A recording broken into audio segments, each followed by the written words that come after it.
Out of the 6 areas of business, which is the one that you think is the most important?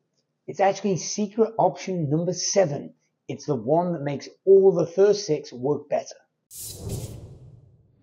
Episode 215 of the Dan Bradbury podcast. Dan, we're in a new studio on a new format. We've thrown out the old format. No more news of the week, fail of the week, whatever of the week. We still should have the quote of the week. But nonetheless, let's keep going. Let's jump into this. What we're going to do now is each podcast is going to cover one of the 6 areas of business, and we're going to hyper focus into some subset of those 6. So my question for you, my friend, is this. Out of the 6, which is the one that's the most important? It's actually secret option number 7, which is meta because it makes the first 6 work better. Let me feign shock so it looks like we just discovered this and didn't plan it ahead. Oh!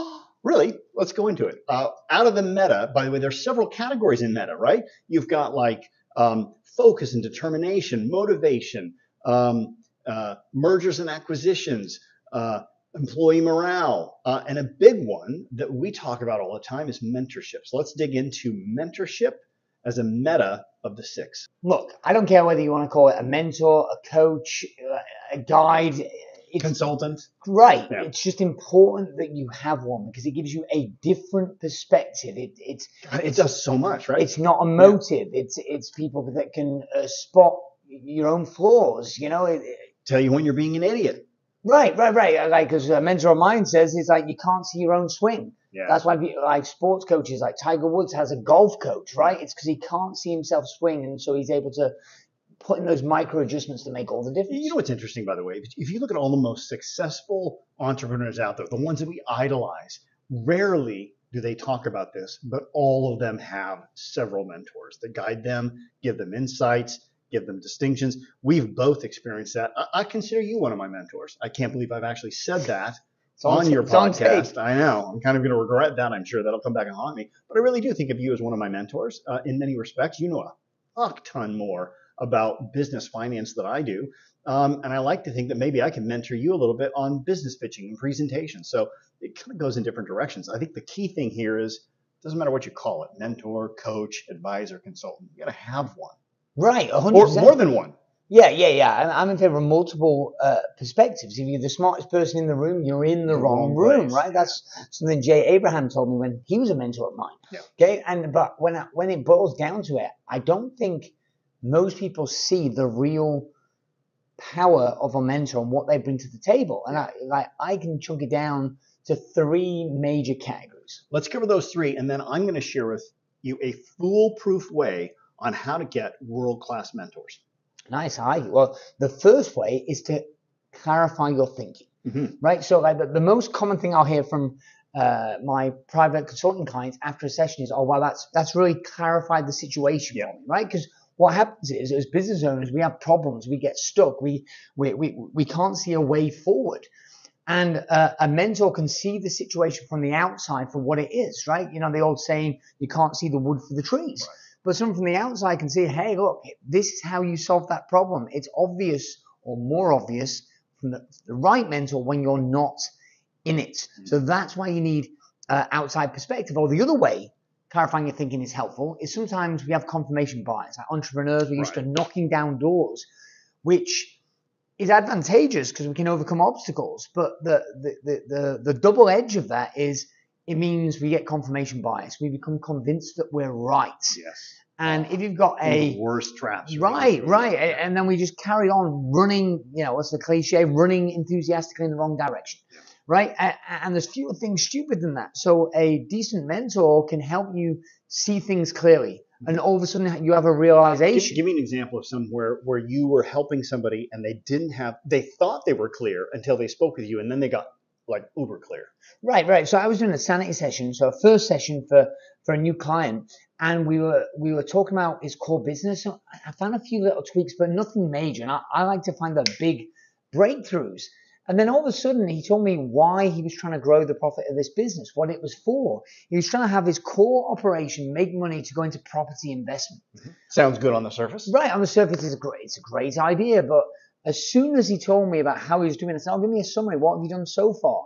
As soon as he told me, I was horrified. It was blatantly obvious that it was not going to work. But who was it blatantly obvious to? to me, You. not to him. Yeah. And, but I didn't have an ego about it. I just said, hey, listen, Mr. Klein, have you considered A, B, and C? And you could see it was like the lights just went on. Right? And he realized, I went, listen, like, that's not going to work. Here's 4 reasons why, and here's something that will work better. And as soon as I said that, it's like, you can't unsee the mistake. When he saw the problem, it's like, holy crap. He got out of his ego and he just went, you're right. Yeah. And he was able to change direction. So this is interesting, right? Because the people that are watching this podcast or listening to the podcast, it's like, it's so easy for them to go, yeah, this doesn't apply to me because I've already got clarity of thought. But that's the seduction, right? Is that we already think we're clear in our thinking, and yet there's a greater capacity for that. Let's move on and let's talk about the other thing, which is to avoid stupid shit, right? Like your mentor said, right? Success is about not doing dumb things. This is actually a perfect segue because think of the example I just gave you. When do you want to know you're making a mistake? Before you make it. Right, in advance. Like, so how much time, energy, and money will that save him being able to see in advance that it's not going to work? And so that's why not doing stupid shit. Oftentimes we come up with great ideas, but, all my problems, no matter you, Topher, but all my problems started out as a good idea. As entrepreneurs, we do things and it does not work. By the way, you have a great strategy on how to prevent doing stupid shit that even people that might not have a mentor right now could implement. The post-mortem. It's not a post-mortem, it's actually a pre-mortem. Sorry, pre-mortem. Right, a pre-mortem. And I can't give credit like where this originates to or where I learned it from. But the point is very simple. It's you mentally jump ahead and imagine in 12 months' time, if your business was killed, like if the project does not work, what was the most likely thing that killed the patient? Yeah. Right? So you think about the most likely problems that are going to upend and cause you bad results in advance. So you do 3 things. First of all, think of the most likely causes of death, so to speak. Maybe the top 5. Yeah. Number 2 is you rank them in priority order in terms of how likely they are to happen or how bad the negative impact is if they do happen. And then number 3, you think about the ways in which you can mitigate that strategy. So lower the chance of the negative thing occurring or the damage that it does if it does occur. And all of a sudden, a lot of things say ounce of prevention is worth a pound of cure. If you're preemptive ahead of time, you can nip these things in the bud so they never occur in the first place. Yeah. That's the power of a good old-fashioned pre-mortem. All right, let's move on to the third thing that we want to talk about in terms of one of the third benefits of having a mentor. Right. Yeah. So number 3 is speed to solution. Right? Man, right? I mean, think about it this way. Sometimes our ego gets caught up on working harder, but the thing is, Topher, I don't believe you don't get rewarded by life by doing it the longer, more brutal way, right? You don't get the reward. Like if you go to, I was going to say, deposit a check in the bank for. Who does that now? On your phone, deposit the check in the mobile phone. Right. The teller doesn't say, "Oh wow, like it's £1,000 check," but like, "Oh, because it took you such a long time and it was such a hard project, I'm going to give you £10,000 of credit." Right. That's crazy. Life only rewards results. Yeah. Do you get the outcome? So it's like, can you get the same outcome in less time? And you can if you shortcut the pitfalls. Yes. You shortcut the mistakes. I think a lot of times when people look at mentors, they kind of go, "Oh, tell me what to do and then it'll work." Actually, in the vast majority of cases, the biggest power of a mentor is they can tell you, there's the hole. There's the pothole. You're going to trip up. Go around that. No, it looks like a clear path, but if you cross the road there, you're going to get mown down. Yeah. Go round, go over, go under, and they've already made the mistake, so you don't have to, because you've only got so much money and time. Money arguably can be replaced, but it is finite, the resources that you have to invest, and you've only got so much time. Yeah. So if you can eliminate the mistakes of taking 1 step forward, 2 steps back, you can compound your successes, right? So it's what is it all about? What was that? Speed solution. So if you can shortcut it, you've got faster speed to solution by knowing not just what to do, but the mistakes to avoid. Get there quicker. All right, cool. Now let's talk about how to get a mentor, right? And before I share, but this technique, I don't know if I've even shared this with you. You're going to love this, by the way. I've used this specific mentor request to get everything from like Dan Millman as my spiritual mentor to heads of state to agree to mentor me to billionaires to say, yes, I'll jump on the phone with you once a month. Here's my strategy. Before I share this, though, with anybody listening, I share this with a caveat. Nobody listening or watching this podcast can call either Dan or me and use this line on us. Not going to work. That's the caveat, right? Because it's strong, because we wouldn't be able to. It's funny when you saying the story. I was like, say, what's the shot to get a mentor? And we pay them. Like give them something about. Well, that's one way. Yeah, absolutely, right. You can they can set their terms and pay, but like all of these people, I never paid for their mentorship. And here's how it works. I find one specific thing that I really admire about them. And it's not generic. It's a very specific thing. I'll do this. Like, this is how I would approach you if I wanted you to be my direct mentor. So it goes like this. And you can literally transcribe this and just put out the person's name and their one skill or talent, and it works beautifully. And it goes like this. Dan, thanks for taking my call or my Zoom or something like that. Or you meet them live in an event or something, right? Hey, thanks for being willing to talk to me. I have a question, and I got to admit, I'm a little bit nervous asking this because the answer to the question is very important. My question for you is this. Would you be willing to give me the honor of being my mentor? Now, before you answer that question, first off, let me tell you why I want you to be my mentor. There is nobody I've ever met that understands finance and business better than you. Hands down. And I can compare you with any of the world-class entrepreneurs, and you are like fucking Neo at the Matrix. You can see a balance sheet of P&L, and you can immediately start finding problems. I need something like that in my life, and that's why I'm asking you. But before you answer, let me promise you this. It will only require 5 minutes of your time over the phone once a month. And I promise I will only ask one question during that 5-minute time.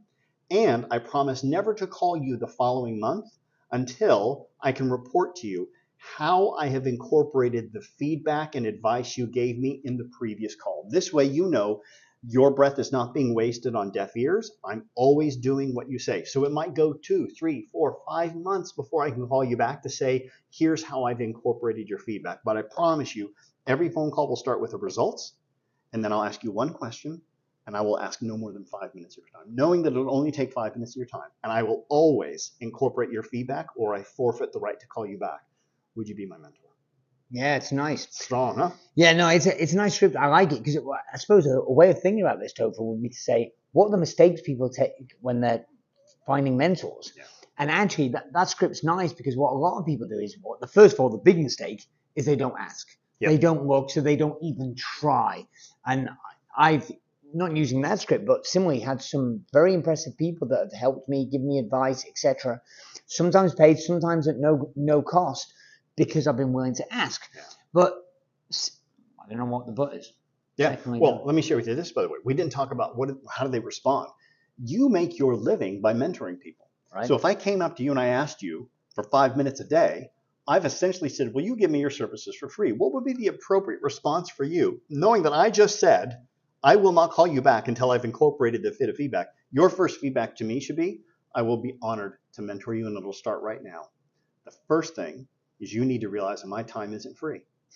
Right? And then you tell me the price, and now it's back on me whether or not I'm going to pony up the dough. Right. Well, and that is the mistake that I was going to say. People kind of go, oh, yeah. Oh, will you advise me? But you're trying to get, in the context of business, typically very busy people's attention, and therefore they're not really committed.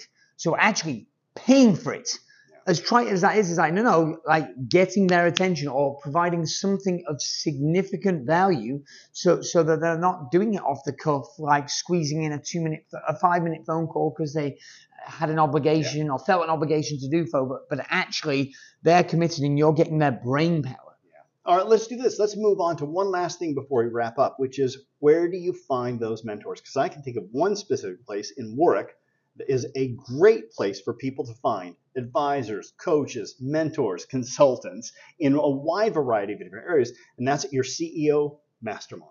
So let's put a plug in for that because we got one coming up June 20th and 21st at Warwick Conferences. It's going to be 2 days where you are going to be leading about 40, 50 of some of the fastest growing entrepreneurs in all sectors of business. And if there's anybody within earshot of this podcast that is in a place where you can get to that, I highly recommend getting out to Warwick Conferences June 20th, 21st, to not only have you mentor them for those 2 days, but also meet a lot of great people that can otherwise turn into be some great relationships.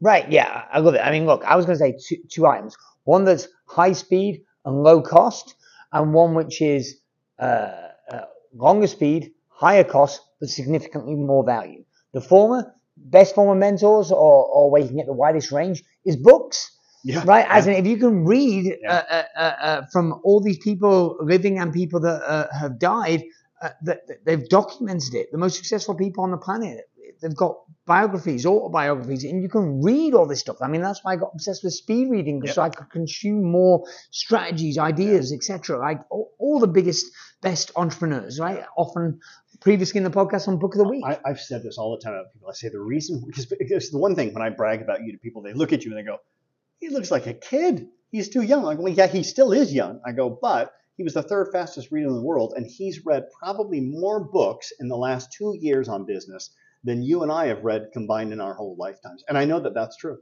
Right. Well, the best way to have a good idea is to have lots of ideas, right? Just like I'll consume it and then you can cherry pick. You don't want one strategy for success. I want a whole arsenal, and then I can pick the relevant strategies at the relevant times. So that's number one. It's like good quality books, good, like feed your mind. But there's a downside with that. There's a downside, which is it's not interactive. It's not specific for your situation. And that's where the value of a peer group, of a mastermind, so you can get different perspectives. Because you can have a business owner, and let's say you've got 2 million in revenue. That doesn't mean you can't get great advice from somebody that's only 1 million in revenue, right? Absolutely. They give you a different perspective. Well, revenue doesn't correlate with profit. They still might be higher profit than you, but even regardless of that, they might excel in an area where you're weak and vice versa, right? And so the value of being in these peer groups is you can ask questions, you can get feedback. Also, over time, they get to see your patterns. So I actually find in our mastermind groups, especially in our board of advisors, the groups get better over time because they mature together. They don't get stale. I can call you out on your bullshit because I know how you work. I know your strengths and weaknesses, rather than just kind of some off-the-shelf shit. Like, really, it's about applying it to you. And the bigger your business gets, the more bespoke the answers are. A generic course doesn't work, in my experience, for experienced business owners. For startups, maybe. Like, oh yeah, do the basics. Sure. But as your business grows and becomes more complex, it's a more bespoke answer that's needed. And that's the power of getting in a really strong peer group like CEO Mastermind. Indeed. All right, that's great advice. Let's wrap it up and let's get on to doing what we talk about. Right. And as always, if you want a better business, you need to become a better business owner. Well said.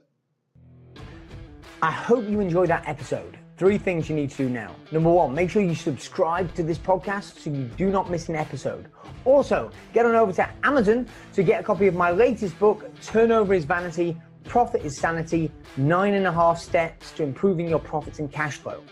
Also, join our Facebook group, the Turnover is Vanity, Profit is Sanity community, to connect with other business owners.